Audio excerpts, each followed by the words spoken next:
तिकडे पैठणमध्ये पावसाचा अक्षरशः हाहाकार पाहायला मिळतोय। शेतामध्ये गुडघाभर पाणी साचलंय। शेतकऱ्यांच्या डोळ्यामध्ये सध्या चिंता दिसून येते। मुसळधार पावसानं शेताला तळ्याचं स्वरूप आलेलं आहे।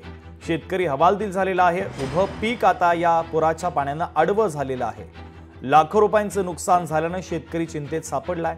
शेतकऱ्यांची व्यथा जाणून घेतली आमचे प्रतिनिधी सुरेश वायभट यांनी। आपण पाहूया। पैठण तालुक्यामध्ये पावसानं अक्षरशः कहर केल्याचं या ठिकाणी पाहायला मिळतंय।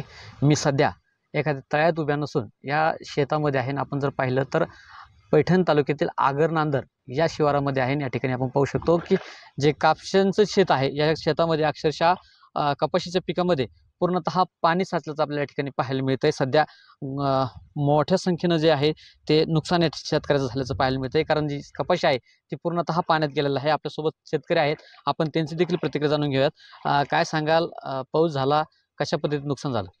सर, माझं नुकसान सगळं झालं। आता माझी 4 एकर माल आहे, तर 3 एकर कपाशी आणि मोसंबी माझी सगळी पाण्यात गेलेली। आज मी 8 दिवस झाले रोज शेतात येऊन नुसतं बसून साहेब, असं भाकर सुद्धा गोड वाटणं मला, आणि भरपूर नुकसान झालं साहेब। तुमच्या मदतीनं तरी मी आज इथं आलो साहेब, नाही तर मला इथून घरी सुद्धा जाऊ वाटत नाही साहेब।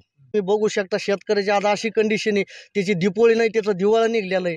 आज इतकी कंडिशन झालेली, त्याला शेतात गेलं तर शेतात थांबू वाटत नाही, घर गेलं तर त्याला घरी थांबू वाटत नाही, अशी बिकट परिस्थिती झालेली। ह्या कारणामुळे शेतकरी आता आत्महत्या करण्याच्या मार्गावर आलेले आहेत। शासनाला एवढीच विनंती, आपण वल्ला दुष्काळ जाहीर करून शेतकऱ्याला सरसगट कर्ज माफ करावी आणि शासनाने याची दखल घ्यावी, नाही तर शेतकरी आत्महत्या केली त्याला शासन जबाबदार राहील। उमेदीनं आज जर पिकच नाही राहिलं तर पुढं आता पिकं घेण्यासाठी जे उत्पन्न पाहिजे ते उत्पन्न आज आपल्या हातात नाही, आणि जर आपल्या हातात जर उत्पन्न येत नाही तर पुढलं वर्ष आपलं कसं जाईल, मुलाबाळाचे शिक्षण कसं होईल? पीक आहे ते पूर्णतः मातीमोल झाल्याचं आपल्या ठिकाणी पाहायला मिळतंय। लोकशाही न्यूजसाठी सुरेश वायभट, पैठण। लोकशाही मराठी ऐका, पहा, जागरूक रहा।